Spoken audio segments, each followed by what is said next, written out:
Welcome back to my Transformers animated episode reviews. Today we're taking a look at the episode Autoboot Camp. In this episode, we learn about Bumblebee and Bulkhead's history prior to joining Optimus's team, and it is revealed that there is a traitor among the Autobots. This episode begins with Wasp escaping from the elite guard. Man, these guys are really bad at holding on to their prisoners. First Starscream, now Wasp? Seriously, they're almost as bad as Arkham Asylum. It's almost like they have a traitor among the elite guard. Bumblebee recognizes the fugitive as we flash back to his Autobot boot camp days.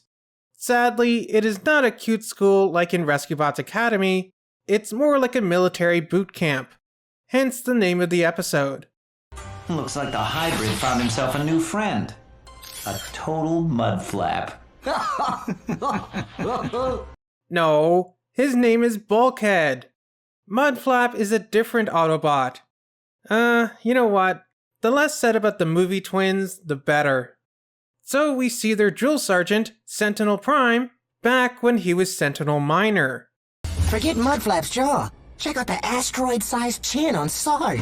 You got a comment, funny butt? No, sir! I love that someone finally pointed out Sentinel's large chin. And in a show where almost everyone has a big chin, that's saying something. So each of the Autobots demonstrate their special abilities, and Sentinel gives them all names based on their powers. Although this makes me wonder, didn't they have names before this? Why does Sentinel get to just rename them as he sees fit? Although who knows? Maybe they had more boring names like Bumblebee did before coming to Earth in the Bumblebee movie.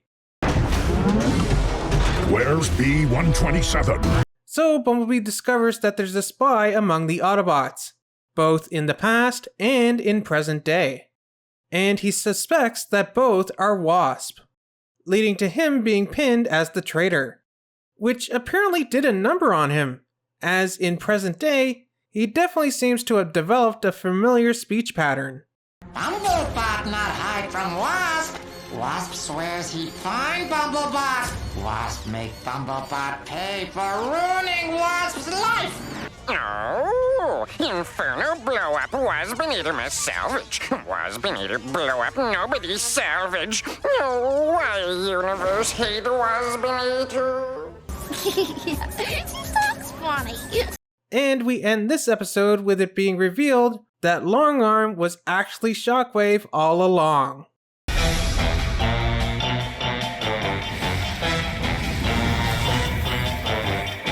Well, this was a very interesting episode of Transformers Animated. I liked seeing Bumblebee and Bulkhead before they joined Optimus's crew. Although I didn't like how Bumblebee kept saying that he didn't want to be friends with Bulkhead. Aww, poor Bulkhead. Likewise, I didn't like seeing them fight in present day. But of course, everything worked out in the end. I love how this episode added a lot more depth to Transformers Animated story. The fact that there's a Decepticon in disguise hiding among the Autobot Elite Guard is very interesting, and a great subplot to add to the show. Not to mention how Wasp was wrongly accused of being a traitor.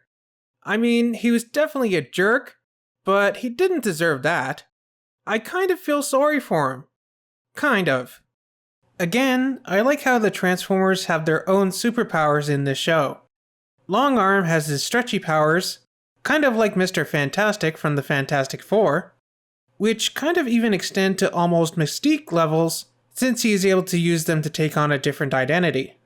And I cannot neglect to mention how Ironhide's power is basically the same as Colossus's from the X-Men. And of course, this episode sets up many others to come, which I cannot wait to talk about. One final note, when Bumblebee is given his name, it seems like he doesn't like it. But when he meets Sari in Transform and Roll Out, he says that he likes his name. I guess maybe he came around to it. What about you? What did you think of this episode of Transformers Animated? As always, don't forget to like, subscribe, and do all that other fun stuff.